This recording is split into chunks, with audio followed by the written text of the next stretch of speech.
The hotel manager lowered his voice, but it didn't matter.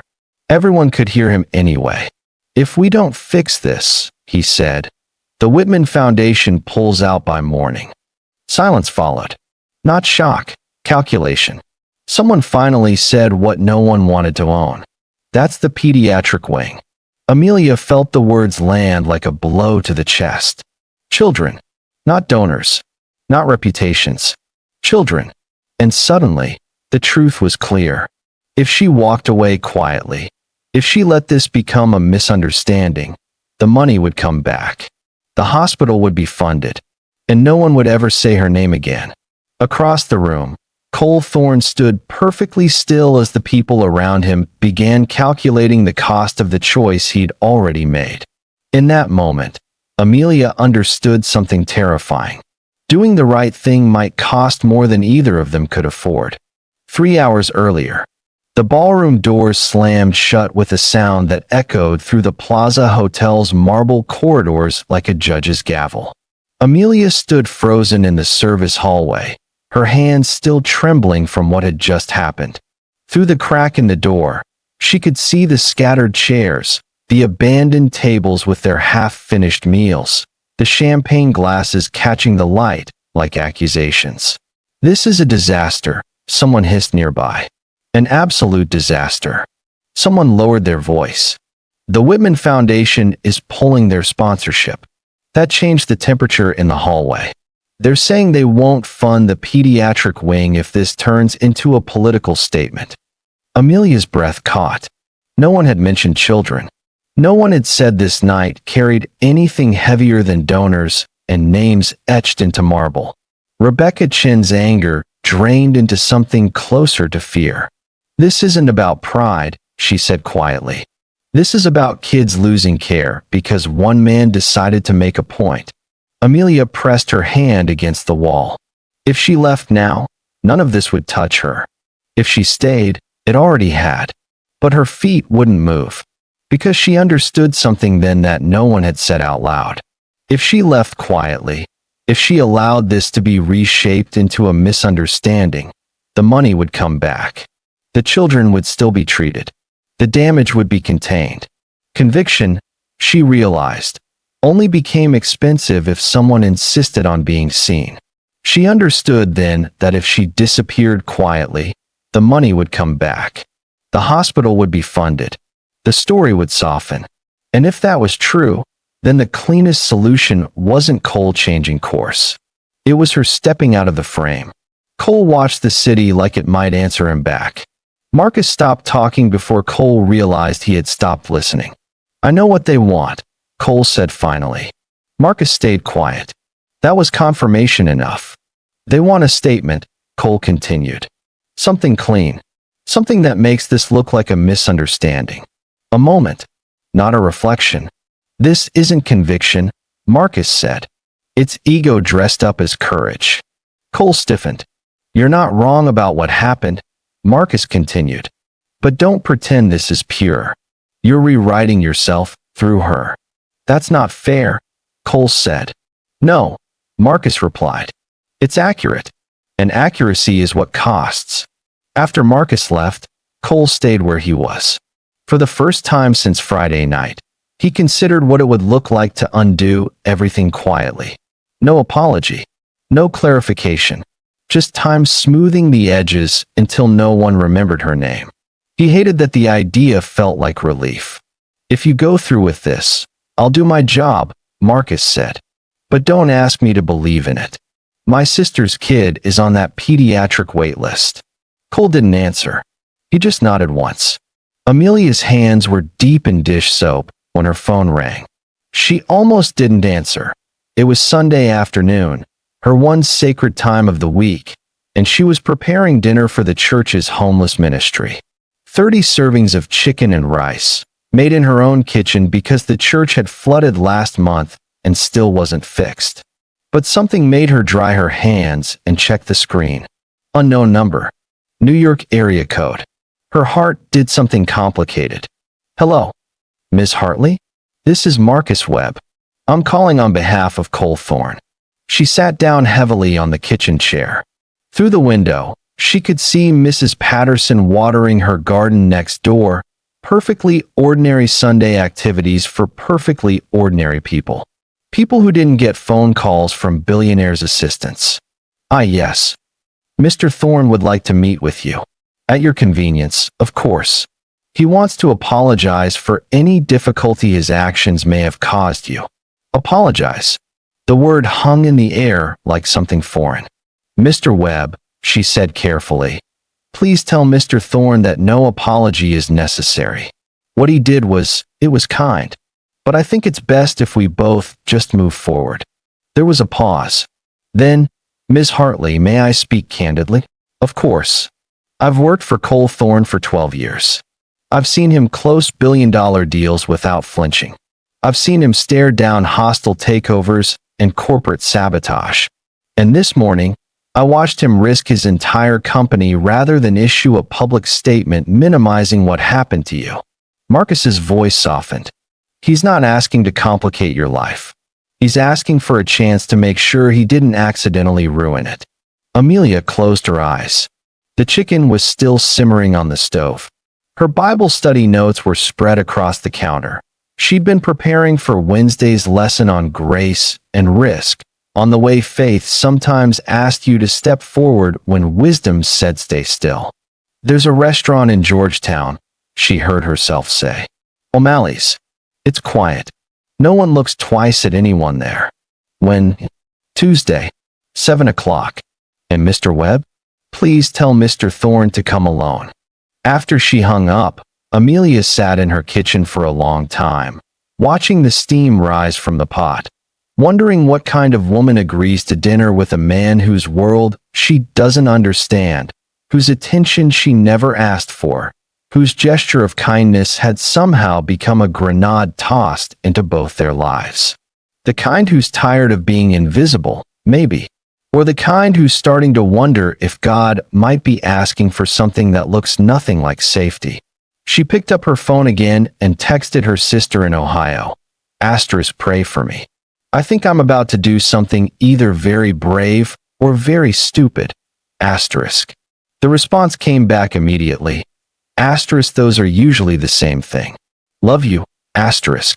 Cole arrived at O'Malley's 15 minutes early and sat in his car for 10 of them, trying to remember the last time he'd been nervous about dinner with a woman.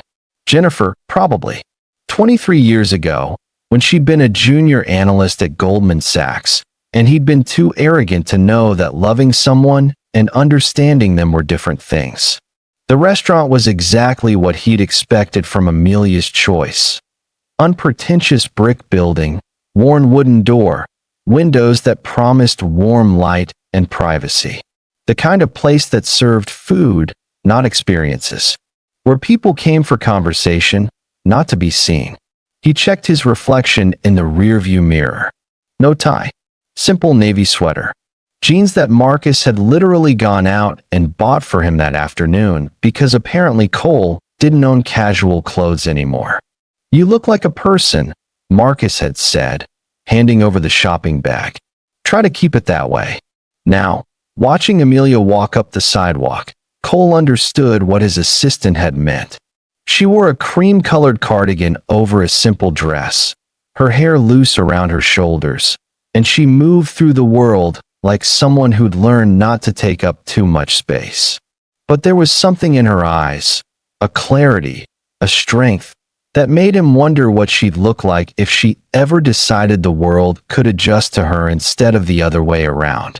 She saw him getting out of the car and stopped. For a moment, they just looked at each other across the parking lot. Then she smiled, tentative, genuine, and the knot in Cole's chest loosened slightly. You found it, she said. Your directions were good. I wasn't sure you'd actually come. He held the door open for her. I wasn't sure you'd let me. Inside, O'Malley's was everything the exterior promised. Dim lighting, mismatched tables, the smell of good food and better beer. An older couple sat in the corner working on a puzzle together. A group of college students occupied the back booth, laughing over baskets of fries.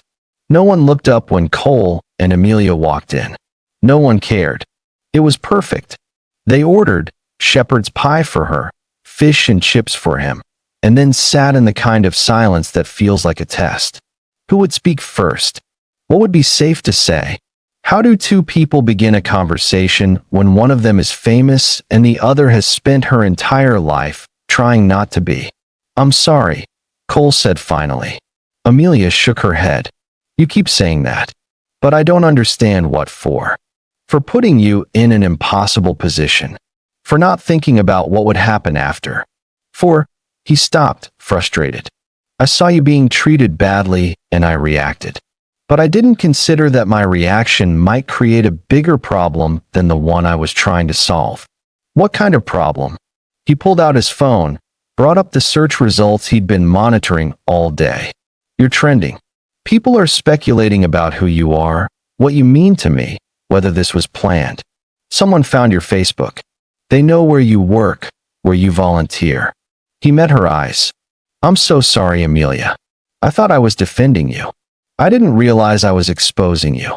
She was quiet for a long time, her fingers tracing patterns on the water glass. When she finally spoke, her voice was steady. "Mr. Thorne." "Cole. Please." "Cole." She tested the name, seemed to find it acceptable. "I've spent most of my adult life being invisible.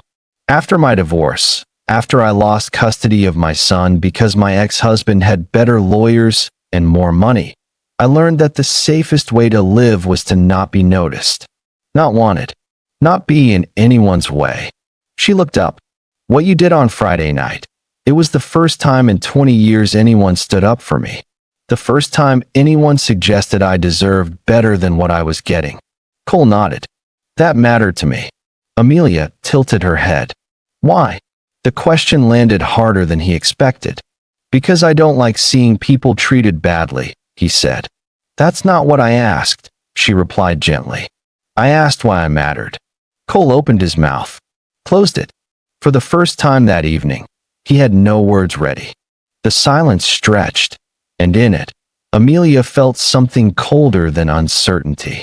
No doubt, calculation. The kind she'd lived with for years. "That," Amelia said quietly, "is what scares me."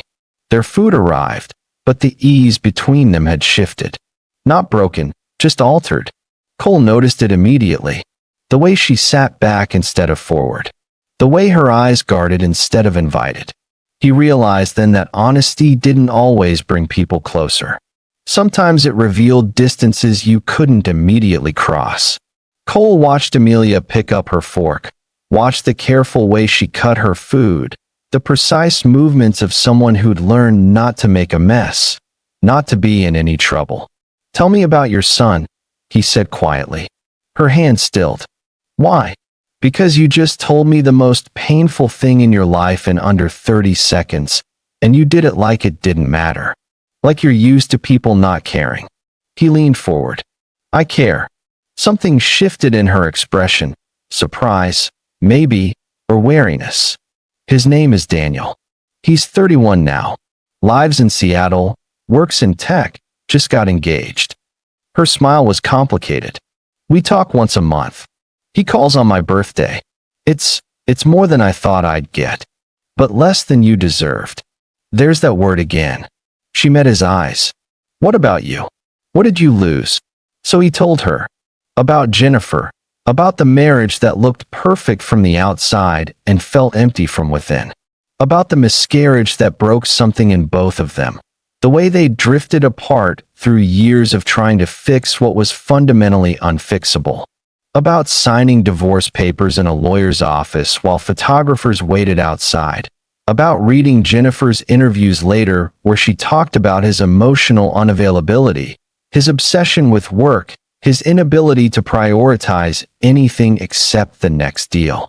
She wasn't wrong, Cole admitted. "I built an empire because I didn't know how to build a home.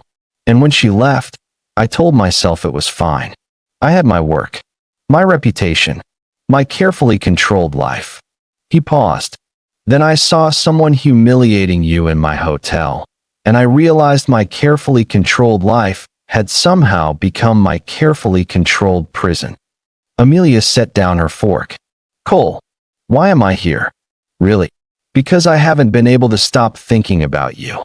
You don't know me. I know you have kind eyes and strong hands. I know you didn't fight back when you should have.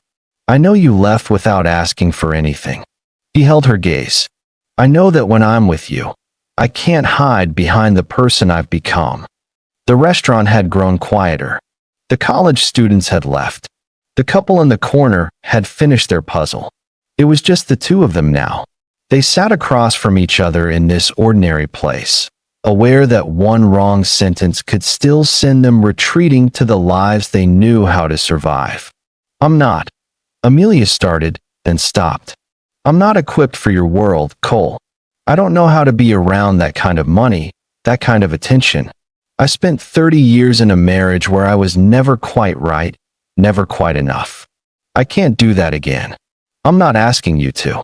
Then what are you asking? He reached across the table, stopped just short of touching her hand. Time. Patience. A chance to know you without expectations. To be known without performance. His voice dropped. I'm asking if you'd be willing to find out what happens when two people who've spent years protecting themselves decide to be honest instead. Amelia looked at his hand, so close to hers. Looked at his face. Earnest, uncertain, vulnerable in a way she suspected he rarely allowed himself to be. Looked out the window at the quiet street, the ordinary Tuesday night, the life she'd built that was safe and small and lonely. I need to think about it, she said finally.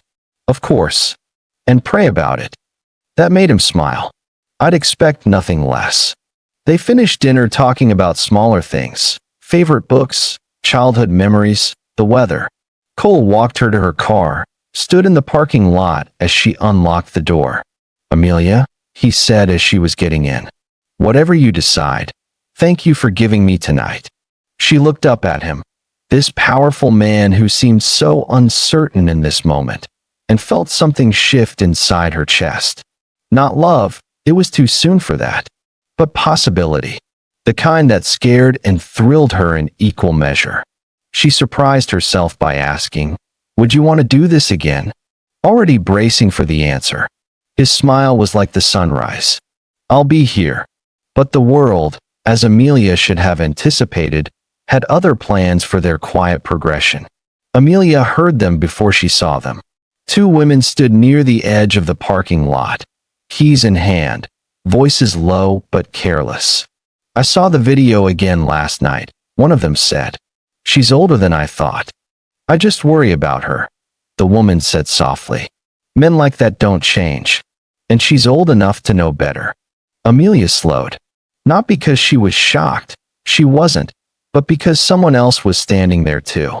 A younger woman, early 30s, maybe, one of the new volunteers. She stood a few feet away pretending to scroll her phone, shoulders drawn inward, absorbing every word. Amelia felt the old instinct rise. Don't get involved. This isn't your battle. Stay invisible. She hesitated. The women laughed softly and walked past, their conversation already forgotten. The younger woman didn't move.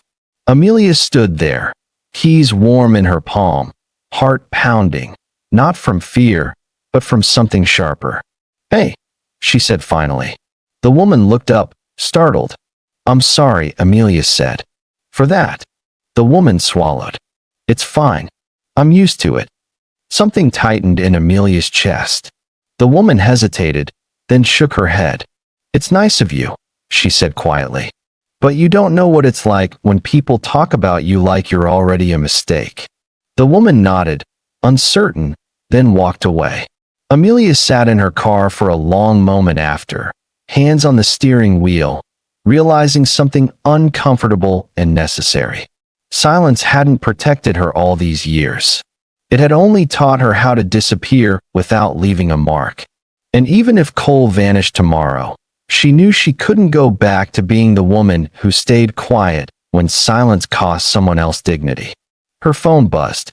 A text from Cole. Asterisk looking forward to next Tuesday. Sleep well? Asterisk. She stared at those words for a long time. Sleep well. as if sleep was something available to a woman who was starting to realize that being with Cole Thorne wouldn't just mean stepping into his life. It would mean stepping into a spotlight that would examine every flaw, every choice, every moment of her past. It would mean being judged, again, by everyone. Her phone rang. Her sister. "I don't think you should do this," Sarah said. No preamble. No softness. Amelia leaned back against the couch. "You don't even know what this is." "I know you," Sarah replied. "And I know what happens when someone finally sees you. You mistake attention for safety. That's not fair." "Neither is the world," Sarah shot back. "Men like him don't fall in love quietly. They consume. And when it ends, you're the one left explaining why you believed it." "What if it doesn't end?" Sarah exhaled. "Amelia, you don't get points for being brave if the cost is your peace." Amelia stared at the dark window. "And what if peace isn't the same thing as faith anymore?" she asked. Silence on the line. "That's a dangerous question," Sarah said softly. "I know." After they hung up, Amelia sat in the dark, holding her phone, feeling the weight of wisdom that sounded a lot like fear. Sarah was probably right. Sarah was usually right. But Amelia kept thinking about Tuesday night, about the way Cole had looked at her like she was worth knowing, worth time, worth the risk. She thought about her Bible study lesson from last week. Perfect love casts out fear. But what happened when love wasn't perfect? When it was messy and complicated and came with consequences neither person could control? She picked up her phone and started typing. "Cole, I need to be honest with you." Then deleted it. Started again. "This is moving too fast." Deleted it. Finally, simply, "Asterisk, can we talk?" "Tomorrow, asterisk." His response came within seconds. Asterisk, yes. "Name the place." Asterisk. They met at the tidal basin at noon. Amelia had chosen it deliberately, public enough to feel safe, open enough to feel honest. The cherry blossoms were weeks away, but the water was still beautiful, reflecting clouds and monuments and the complicated history of a city built on compromise. Cole was already there when she arrived, standing by the water, hands in his pockets. He'd traded the sweater for a suit, an afternoon meeting, probably, but he'd lost the tie. Some concession to casualness, to being the man instead of the monument. "I'm being warned away from you," Amelia said without preamble. "By people who know me.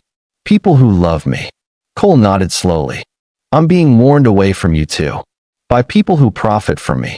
Are you listening to them? Are you?" She looked out at the water. A jogger passed behind them. A tour group moved by in a cluster of matching yellow shirts. Life, continuing normally all around them while they stood here, deciding whether to trust something neither of them fully understood. "I'm 52 years old," Amelia said quietly. "I've been invisible so long I forgot what it felt like to be seen. And now you're looking at me, and it's terrifying, Cole. Because I know how this works. I know that people like me don't end up with people like you. We're the supporting characters in your story, not the partners." "Who?" "Everyone says. Says logic. Says 30 years of experience." He turned to face her fully. "Amelia, I'm not asking you to be in my story. I'm asking if we can write something new together. Something that doesn't follow the rules we're supposed to follow. But the rules exist for a reason. Do they? Or do they exist to keep people in place? To maintain the order? To make sure everyone knows where they belong?" His voice was intense now, urgent. "I've spent my entire life following rules. Building the right company. Marrying the right woman. Making the right choices. And you know what I ended up with? A life that looks perfect and feels empty. And you think I'm the answer to that?" "No." He stepped closer. "I think maybe we're both the question." A gust of wind rippled the water.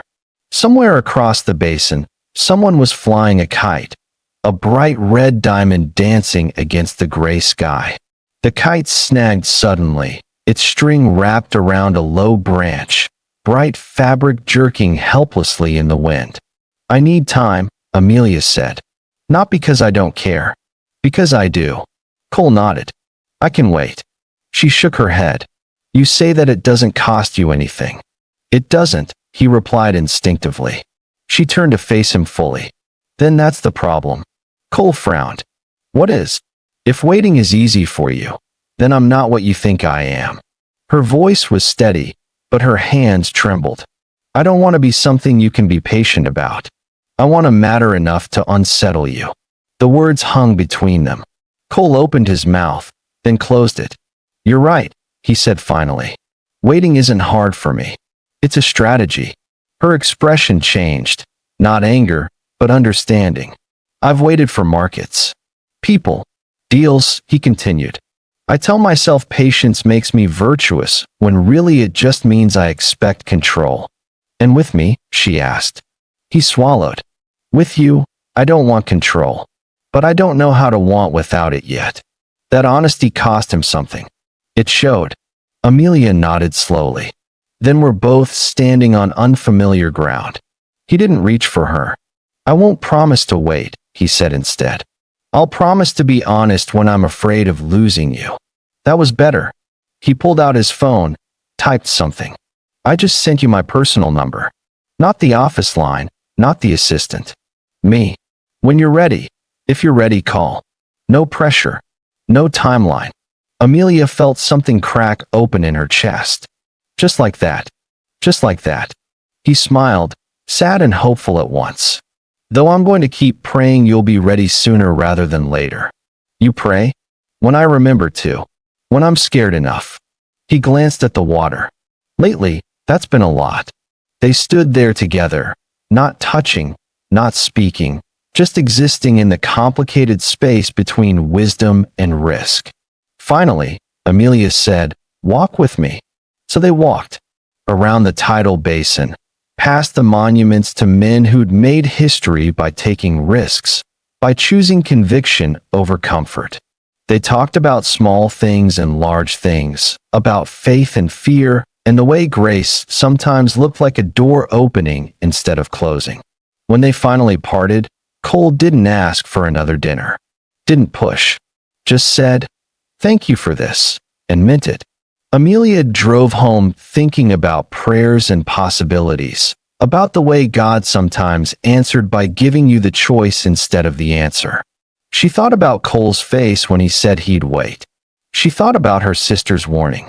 She thought about those women in the parking lot. And she thought about the woman she used to be, the one who'd learned to stay small, stay safe, stay invisible. That night, she knelt by her bed and prayed for clarity, for wisdom, for courage. She waited for peace. It didn't come. What came instead was a memory, signing papers years ago because someone told her it was wise. Safe. God-honoring. She realized she had prayed for peace her entire life, and sometimes peace had just been fear with better manners. She stood, unsettled, realizing faith wasn't always meant to calm her. Sometimes it was meant to move her whether she was ready or not. 3 days later, she called Cole's number. He answered on the first ring. Amelia. Next Tuesday, she said. O'Malley's again. But Cole. Yes. I'm not promising you forever. I'm not even promising you next month. I'm promising you one step at a time, with honesty and boundaries and faith that this might be what we're both supposed to do. She could hear his smile through the phone. One step at a time sounds perfect. And Cole, I need you to know something. What's that? I'm going to need you to be patient when I get scared, when I want to run, when the world gets loud and I want to be invisible again. I will be. I promise. And I need you to keep being the man you were Friday night. The one who chose right over easy. Cole was quiet for a moment. That, he said finally, is the man I'm trying to be. After they hung up, Amelia sat in her kitchen, holding the phone, feeling the weight and lightness of a choice made. She didn't know where this would lead.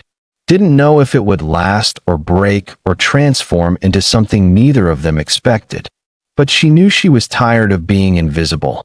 Tired of letting fear make her decisions. Tired of believing that safety was the same as wisdom.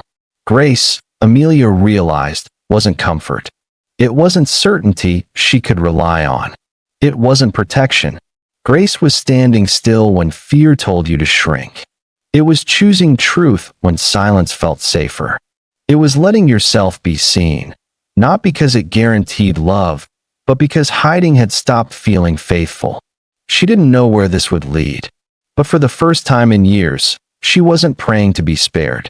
She wasn't praying to stay or to leave. She was praying to recognize the moment when obedience would cost her something real, and to choose it anyway. The light faded slowly through her windows, and for the first time, she didn't try to name what waited ahead. One step was all she was willing to promise, and even that felt like a risk. If this story unsettled you, you're not alone. Leave a comment if you've ever faced a moment where doing the right thing threatened the life you'd built. Subscribe if you want to continue this journey with Cole and Amelia. Sometimes faith doesn't comfort, it confronts.